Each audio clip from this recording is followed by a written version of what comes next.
Bien, vous voyez, après Rufus, eh bien, d'autres personnages se joignent à moi pour tout simplement pour donner leurs mots sur le spectacle qu'ils vont présenter ici au Théâtre du Balcon. Alors, j'ai Frédéric à côté de moi. Frédéric, bonjour.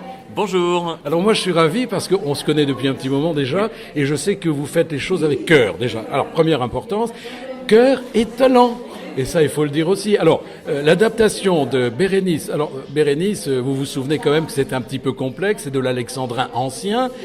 Également, quand même, une très très vieille pièce qui est empruntée au passé, au siècle passé. Et puis là, d'un seul coup, vous avez décidé, comme ça, avec un coup de génie peut-être, de l'adapter au théâtre à votre façon, en faisant revivre les personnages de façon différente. Ça, c'est impressionnant quand même. Alors, cette jolie femme qui est à ma droite, que je connais aussi, qui est là, et qui va porter, j'allais dire, le rôle-titre, Bérénice. C'est vous, Bérénice? Dans l'adaptation de Frédéric, oui. Oui, parce que dans la vie, vous n'êtes pas Frédéric. Non, mais je dois avoir un petit côté Bérénice.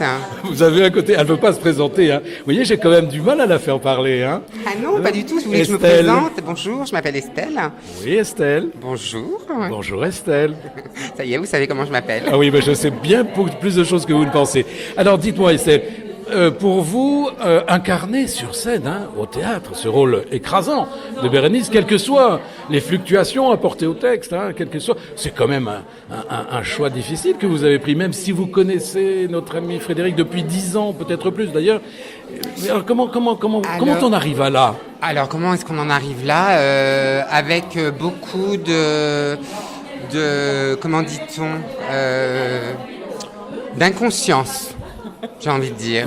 Oui, alors vous êtes très consciente de ça. Ah, j'en suis très très consciente. Vous êtes consciente de votre inconscience. Mais c'est de là que tout part en fait. C'est-à-dire que le jour où Frédéric, le jour où je dîne avec Frédéric, et il a bon goût, Oui. Bah oui, il avait choisi d'ailleurs un plat très sympathique. Voilà, je m'attendais à ça. Je m'attendais à ce genre de réponse. Je ne sais pas pourquoi. On lui tend les perches, elle les prend. C'est pas du poisson, Toujours, jamais. De bonnes perches. Oui. Et en fait, il y a très longtemps, Frédéric avait écrit une pièce me concernant, donc sur qui j'étais, donc à savoir une comédienne accessoirement transgenre, puisque c'est pas non plus, c'est pas non plus. Vous vouliez qu'on le dise? On le dit. Allez, on continue. Mais oui, on le dit parce qu'en fait, c'est justement cette différence qui va faire vivre Bérénice dans cette pièce. C'est justement cette différence qui fait qu'elle va être dans notre adaptation rejetée par Titus, surtout par Rome. Et donc voilà. Donc j'avoue que je suis un peu partie à l'aveugle quand Frédéric Fage m'a proposé ce rôle. Mais parce que lui, il a la lucidité. Vous êtes aveugle et lui, il a la lucidité. Vous vous rendez compte? La lucidité, je ne sais pas, mais en tout cas, la vue. Écoutez, alors, on peut le dire.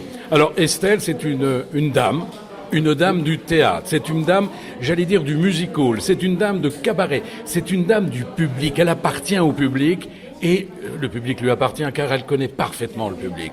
Elle endosse aujourd'hui un rôle de théâtre qui est, à mon avis, assez écrasant. Je n'en sais rien. Mais j'ai l'impression qu'elle est taillée pour ce rôle. C'est pas moi qu'il faut le demander.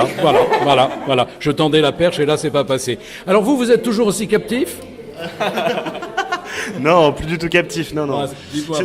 Cette fois-ci, je suis Arzas, confident quelque part, valet de Antiochus, et voilà. Ah, c'est vous le valet d'Antiochus? C'est ça. Alors écoutez, alors là, je suis persuadé que tous nos auditeurs seront ravis d'apprendre que vous êtes le valet d'Antiochus. Tout le monde a envie de rencontrer Antiochus et vous êtes son valet. C'est quand même important. Oui, évidemment que ces rôles ont une importance puisqu'on est là pour conseiller ces dieux qui sont sur le plateau, c'est Titus, Bérénice, Antiochus, ce trio assez puissant finalement. Alors moi, je lui coupe la parole parce que l'an passé, ici même, pendant le Festival d'Avignon, il avait un rôle christique, tout à fait exceptionnel. Il a endossé ce rôle, moi. J'étais en admiration, non seulement devant la mise en scène, c'est vrai qu'elle était belle, mais alors, vous étiez juste formidable, exceptionnel dans ce rôle. Bon, je fais encore un appel à tous nos amis qui nous écoutent. C'est pas les affiches qu'il faut regarder, c'est rentrer, avoir la curiosité d'aller plus loin que l'affiche. Il faut rentrer dans les salles de théâtre. Il faut rentrer dans les salles de spectacle parce que, au Grand Dame l'année dernière, j'ai vu ce spectacle. Nous étions 3 dans la salle. J'étais furieux. Donc, par conséquent, je ne veux pas que cela se reproduise. C'est écrit. Prenez des notes s'il le faut. Appelez-moi. Vous avez tous mon numéro de téléphone. Si vous voulez m'engueuler, faites-le. Je saurai vous répondre. Voilà. On va continuer avec cette jeune fille. Oui, on vous souhaite évidemment beaucoup de succès, mais on le dira tout à l'heure. Alors vous êtes... Moi, je suis Amandine. Oh, Amandine, mais vous êtes un arbre de bonté, Amandine. Comment ça va? Moi, ça va bien, merci. Oui, alors, vous jouez le rôle de Phénis. De Phénis. Alors, vous avez aussi été choisie par le maître, comme ça?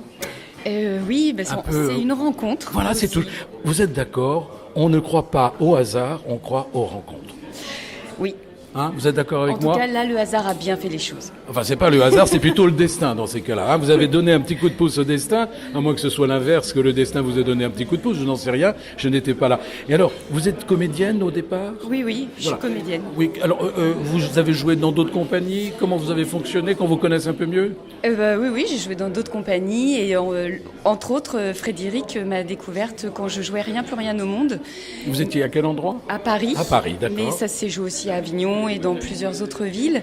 Mais il m'a découverte à Paris au théâtre de la Contrescarpe et c'était une mise en scène de Fabien Ferrari. Et ben voilà, regardez, les rencontres sont belles en tous les cas, puisque voilà, vous faites une véritable troupe maintenant, peut-être pas une compagnie mais une troupe, et je connais un petit peu le sens de la famille de Frédéric, et je pense que vous faites partie de sa famille. Je me retourne vers le dernier personnage, que j'ai interviewé, qui est juste ici à ma gauche. Alors on se connaît parce que on s'était vu lors d'une pièce de théâtre. Non, vous n'étiez pas sur scène, mais vous étiez là en tant que spectateur. C'est ça. Alors, vous êtes revenu, vous êtes dans la troupe également de notre ami Frédéric. Je suis le dernier rentré dans la troupe, je suis Pascal. Vous êtes je Pascal. joue Antiochus. Et vous, c'est vous Antiochus. Oui. Ah ben voilà, il est là Antiochus, tu le cherchais partout. Oh, c'est quand même incroyable. Dites-moi, c'est un rôle difficile. Comment vous avez rencontré Frédéric d'abord? Frédéric est venu me voir jouer dans Alexis ou le traité du vin combat, mise en scène Monique Lenoble, pièce du roman de Marguerite Yourcenar à Bruxelles. De là, il a souhaité qu'on se parle sur 3 projets, et puis ensuite il m'a dit, et peut-être un 4e, et me voilà devant vous à vous parler maintenant. Bah écoutez, on vous souhaite beaucoup de bonheur pour cette pièce que je vais venir voir très bientôt en tous les cas, et je vous dis, mère de puissance 13, car vous le méritez toutes et tous, le théâtre doit vivre, et c'est vous qui le faites vivre. Merci. Nous vous remercions tous. À très bientôt, au revoir. Au revoir.